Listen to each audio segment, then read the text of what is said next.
Happy Lord's Day po sa inyong lahat. Dito po tayo sa Simon Street. Dito po sa barangay 96. 96 ba ito? Ayan.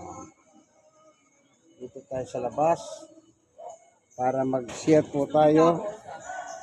Ayan, si nanay. Yung kanyang anak na binata. Dati na po kami nagba-Bible study dito noon. Ayan. Kaya mabuting bagay na ibahagi ang salita ng Diyos kahit saan. Kasi po, walang pinipiling lugar, walang pinipili ang salita ng Diyos ng mga tao. Ano man silang klaseng tao, ang mahalaga may tao. Kasi ang pinag-uusapan dito, ang sabi ng Panginoong Yesus, puntahan ng mga tao upang dalan ng salita ng Diyos. Kaya sa pangangaral po, maraming nababago ang buhay. Sa pangangaral po, talagang maraming nababago ang buhay. Kasi po may kapangyarihan ng Diyos.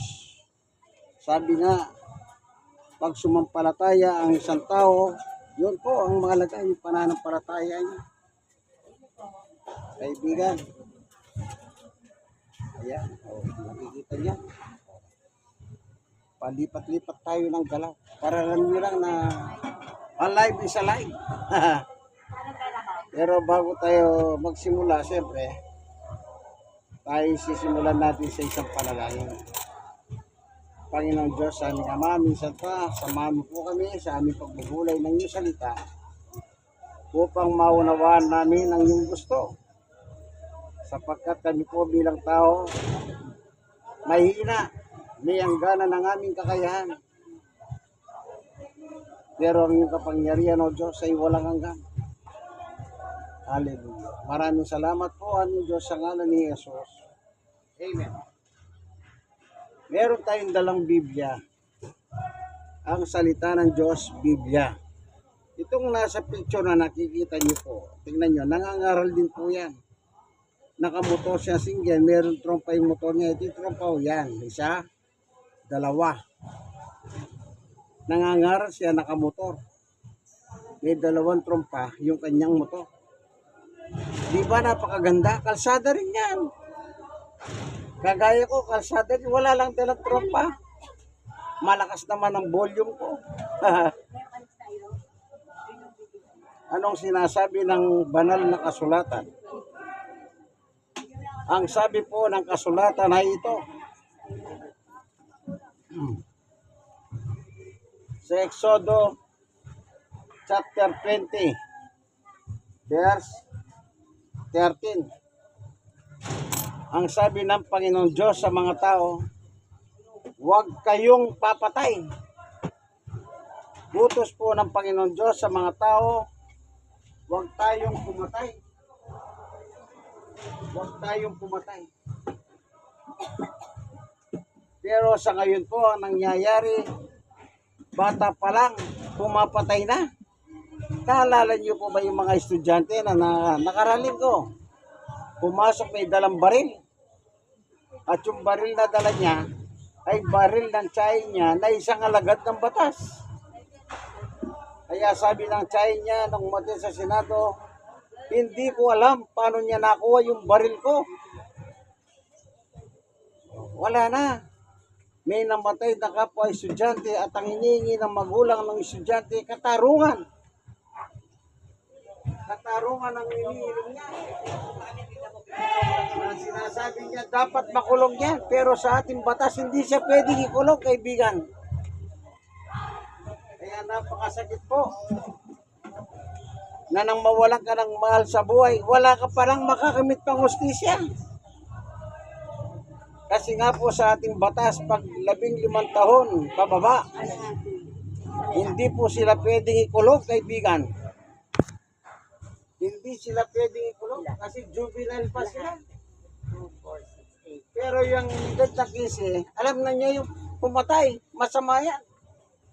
Pero bakit nagagawa ng tao ang pumatay ng kapwa-tao sa murang edad? Walo lang. Kasi po, Hindi pa na. Sa taas si kaya Ari. hindi po masunod ng tao yan ang utos ng Diyos dahil meron po Satanas. Nandiyan ang Diablo. Anong trabaho ng Diablo? Siya po isang mamamatay. Sabi ni Jesus sa pasimula pa. Basahin natin ang Biblia. Ganito po ang sinabi ng Panginoong Yesus tungkol po kay Satanas. Sa 1:8:44. Ganito po mababasa. 1:8:44.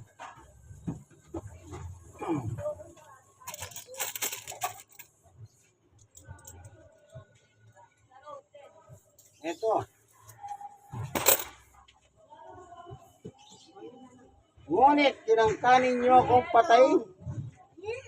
Kahit sinasabi ko lang sa inyo ang katotohanan narinig ko mula sa Diyos. Kita nyo?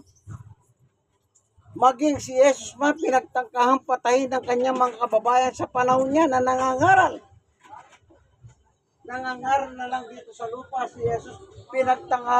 Pinagtangkahan pa siyang patayin mismo ng kanyang mga kababayan. Hindi ba? Imbis na maniwala sila sa kanya, sa pinangangaral niya galing sa Diyos, gusto pa siyang patayin ng mga tao na mismo ang mga kababayan niya. Yun nga. Grabe, di ba? Maging ang Panginoong Yesus, buti na lang. Walang nagtatangka sa akin dito. Pero sa ibang lugar po, sa aking pangangaral, merong nagtangka sa aking buhay. Pinagtangkahan din po ang aking buhay. Salamat at niligtas ako ng Diyos. Hanggang ngayon ay buhay pa rin ako at nangangaral pa rin. At yung nagtangka sa aking buhay noon, wala na po siya, namatay na siya. Dahil po sa kanyang kayabangan, dumayo siya sa ibang lugar, doon po siya namatay. Kaya ganyan po ang ating lipunan ngayon. Ano pa si Satanas ang sabi ni Jesus? Sa 1:10, tingnan natin ang katangian po ni Satanas. Ang sabi ng Panginoong Yesus ito, 1:10, dumarating ang magnanakaw o si Satanas para lang magnakaw, pumatay at magwasak. Kita niyo po kayo, ano sinasabi ng tao? Ang mga magnanakaw ngayon nakabarong. Nakabarong ang mga magnanakaw ngayon, sabi ng mga tao. Hindi gaya ng dati na gula-gulalit ang damit. Ngayon, disente pa sila, nakabarong pa. O hindi po pa totoo yan? Na yung magnanakaw ngayon ay nakabarong pa. Ano pang sabi ng Diyos bukod sa salitang huwag kayong papatay? Balikan natin yung Exodo sa 15. Huwag kayong magnanakaw. So maliwanag yung sinabi ng Panginoon Diyos na huwag kayong papatay, huwag kayong magnanakaw. Yun po ang katangian ni Satanas. Ano pang sabi ni Jesus? Mangwasak si Satanas. May mga pamilyang ganda na samahan. Sapagkat mayroong pamilyang gusto nila, yung pamilya nila, patiwasay, payapa, meka. Pero magugulat ka lang, mababalita, yung pamilyang iniidolo nyo, biglang mawawasak dahil sa isang iba't ibang klase problema. Ganyan na po ang lipunan natin ngayon. Manood kayo sa social media. Kagabi nakapanood ako. Yung sumakay lang ng angkas. Pagbaba niya sa angkas, sinaksak ng high speed. Yung driver ng angkas. Kinuha yung pera, kinuha yung motor. Tapos tumakbo, tumakas, dala yung motor. At pagdating sa Malabon, nagnakaw na naman ang cellphone. At doon siya nahuli. Buti, hindi siya pinatay ng taong bayan. Isipin nyo kung gaano kasama ang tao ngayon. Kaya sabi ng Panginoong Yesus, ipangaral. Ang alin ang ipangangaral ang salita ng Diyos. Kanino? Sa mga tao. Hindi lang po. Sa mga tao ipapangaral ang salita ng Diyos. Bakit gusto ng Panginoon Diyos ang mga tao mabago? Mabago sila. Kung sa sarili lang pong pamamaraan ng tao, napakahirap pagbago. Pero kung ikakapit mo ang buhay mo sa Diyos, mababago ka, kaibigan. Kung totoong ilalapit mo, isusuko mo ang buhay mo sa Diyos, babaguhin ka ng Diyos. Ako nung araw po, para akong adik na sa halak, nagtatrabaho ko, maganda ang aking kita, ang aking sweldo. Kaya nakakapagbisyo pa ako ng pag-iinom-inom. Oh. Pag napunta ko rito sa Tondo, akong mag-isa, umiinom ako. Para akong adik na sa halak. Parang hinahanap ko yung halak pag nandito na ako. Pero nung marinig ko po yung pangangaral ng Diyos, ang aking buhay, doon ko po sinentro Kailangan tubig? sa salita ng Diyos. Ayun, ngayon pa lang naman, hindi pa ba? Wala pa. Meron. Magkano? Hindi ganun din. Di ba? Dinilig ko sa Diyos na sana Kasi masampuin mo. alisin sa akin ang bisyo Kunin mo na isang tag. Mahal yun. Diba? at tinanggal naman ng Diyos ang bisyo sa akin ng pag-inom ng alak. Muntik na ako mamatay sa alak. Ayoko. Magkano? 20 pa rin, ano lang, 20. Biyaya ng Diyos. Nang isinuko ko ang buhay ko sa Panginoon Diyos, inalis niya sa akin ang bisyo. At ito ako, ang bisyo ko ngayon, magbahagi ng salita ng Diyos na lang. Oh. Kahit meron nagtatangka sa aking buhay, minsan nangangaral ako, ang sabi ng tao, mag-ingat ka, baka meron mananaksak sa iyo yan. Ang sabi nila, baka daw merong manaksak sa akin. Sa isang pagkakataon pa, ang sabi ng isang retiradong pulis, noon nangangaral naman ako sa Baseco, ang sabi niya, mag-ingat ka dyan. Kaya tinanong ko, bakit ako mag-iingat ka ako samantalang nangangaral lang ako? Maraming pinapatay dyan, maraming tinatapon na bangkay dyan. Grabe pala sa Baseco. Sa isang pagkakataon, nakita ko, pulis at mga kriminal nag-aabulan. Sabi ko sa loob-loob ko, mukhang totoo yung payo ng pulis sa akin na mag-ingat ako dito. Kaya noon, dati ayaw ko magpagabi doon. Hapon pa lang umuwi na ako. Pero sabi ng Panginoon Diyos, kahit gabi, mangaral ka. Kaya kung minsan uuwi na ako doon alas 10 ng gabi. Dahil sa kakapangaral. Pero biyaya ng Diyos, ito ako, malakas. Wala akong naranasan na anumang pagtatangka sa akin doon. Biyaya ng Diyos.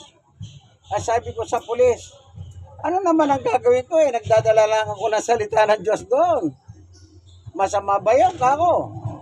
Basta sabi niya, mag-ingat ka. Sa bagay, alam niyo po, sa lipunan natin ngayon, wala nang pinipili mga kriminal.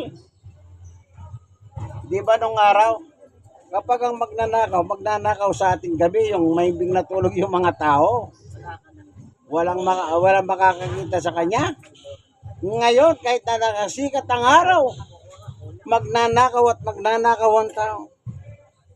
Kaya sabi nila, saan ka makakita ng maraming buhaya? Ang sabi nila sa Senado at Kongreso. Iba na ang pananaw ng tao ngayon sa lipunan. Bakit po? Kasi ang sabi ni Juan, itong ating mundok kinalalagyan ay basahin natin sa unang Juan. Ang sabi ni Juan sa 5, unang Juan 5:19, ang buong mundo ay nasa ilalim ng kapangyarihan ng dyablo. Isipin nyo, Ito palang mundo natin kinalalagyan, nasa ilalim ng kapangyarihan ng dyablo. Kaya pala kahit anong gawin ng tao, magbago. Hindi siya nababago kung sa sarili nilang parahan. Ako nun, kandalasing-lasing ako nung gumagapang na akong umuwi, nagagalit ang tatay ko. Pero anong sabi ko, huwag kang mag-alala, magbabago rin ako. Oh, hanggang mamatay ang tatay ko, hindi niya ako nakita nagbago. Ganun pa rin. Kailan lang ako nabago? Nang isinuko ko ang buong buhay ko kay Jesus. Yun. Doon ako nabago, kaibigan. Sabi ko nga, para na rin akong adik sa halak. Pagdating sa halak, kahit na anong klaseng halak, basta halak, iniinom ko. Kaya sabi nila sa akin, ibang klase ka. May isang pagkakataon na sabi nila, lasingin natin si Manny. Para makita daw nila kung gumagapang. Hindi nila alam. Praktisado na ako sa halak. Silang nalasing. Silang nalasing. Hindi ako nalasing. At sabi ko ba, umayaw na yata kayo. Ako hindi pa nauubos itong halak. Sila pa nagtimpla ng halak. Alak. Yung beer, yung Red Horse, nilagyan pa nila ng gin. Di ba matapang yun? Nilagyan pa nilang coke. Ganon sila kalala, ginawa sa akin. Pero, hindi nila ako nalasing. Sila ang nalasing. Kinabukasan, kantsaw ang hinabot nila sa akin. Akala ko lalasingin niyo ako. Hindi nila lang. Praktisado ako sa halak. Yung ang isang bilog, alam niyo ba yung markang demonyo? 2 shot ko lang yun. Di ba? Ganyan kami noon nung nasa trabaho ko. Bibili ka ng isang bilog sa tindahan. Hihiram ka ng 2 baso sa tindahan. Yan. Ate mo lang yun, yung bilog. 2 lang kami, o pare. Sabay tayo, ha. Walang bitawan yun. Tapos maghiwalay na kami. Walang tubig. Ganon kami kalakas sa inuman mo. Pagkatapos lalasigin niyo ako. Marami doon sa amin, mga lasinggero eh. Hindi umubra sa akin ha. Hindi ko naman sila nakakainuman dati. Kanya lang, dahil praktisado ako sa halak, nakita ko. Sila praktisado sa halak eh. Kandamatay na sila sa halak eh. Pero hindi nila ako nalasing. Eh bakit? Hindi nila alam. Nung nasa Baguio ako, praktisado ko sa halak. Sabi ko nga po, yung isang gin ha, 2 shot lang yun. Tapos na. Wala pang tubig, wala pang pulutan. 9 yun na po ako sa halak. Kaya sabi ng Biblia, kaibigan, kung di nyo pa po sinusuko ang buhay ninyo kay Jesus, isuko nyo na po. Sapagkat siya lang po ang pwedeng magpabago sa ating buhay. Na sinuko ko ang buhay ko kay Jesus. Sabi ko, Panginoon, alisin mo ang bisyo kong halak. At salamat sa Diyos, inalis niya nga ako sa halak. Ganyan po kabuti ang Diyos. Kung isusuko ang buhay mo sa Diyos, kaya hindi makakilos ang Diyos kasi ayaw mong isuko ang buhay mo. Kung sarili mo lang, kaibigan, hindi mo kayang baguhin ang sarili mo. Sabi nga nila, ang sarap mabuhay. Sky is the limit. Tama nga naman. Pero, anong nangyayari? Dahil sa bisyo, may mga pamilyang nawawasak. Dati yung sweldo niya, pagdating niya sa bahay, darling, ito na sweldo ko, maligo ka na. O kaya naman, pag alam ng darling, sweldo ng asawa niya, pagdating ng asawa niya, mabago na siya. Pero kinalaho ng kaibigan, ang sweldo niya doon muna sa barkada, pagdating sa bahay, wala na siyang iniintrega, nag-aalap pa siya ng masarap na pagkain. Kaya sabi ng asawa niya, yun na lang mga kaibigan mo ang asawahin mo. Totoo yan. Kasi doon mo na iniintrega ang pera mo. Hindi mo na binibigay sa amin. Tapos naghahanap ka ng pagkain, sabi nila. Totoo yan. Kaya sa buhay po natin ito, kaibigan, kung tayo po nasa bisyo, anong gawin natin? Isuko. Yung totoong pagsuko, hindi yung suko-sukuhan lang. Hindi yung para ka nakikipaglaro. Pag sinuko mabuhay mo kay Jesus, babaguhin ka niya. Babaguhin niya. Kagaya ko, nabuhay din po ako sa sanlibutan.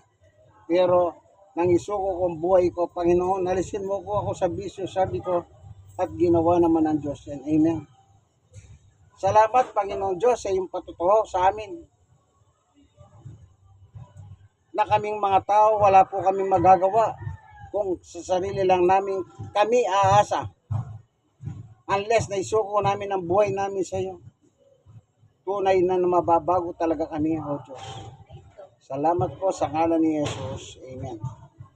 Minsan pa, Happy Lord's Day po sa inyo lahat. Dito po tayo sa Eskinita ng 96. Ayan, Eskinita po yan. Sila po yung nakikinig sa akin. Sila po yung audience. Ayan.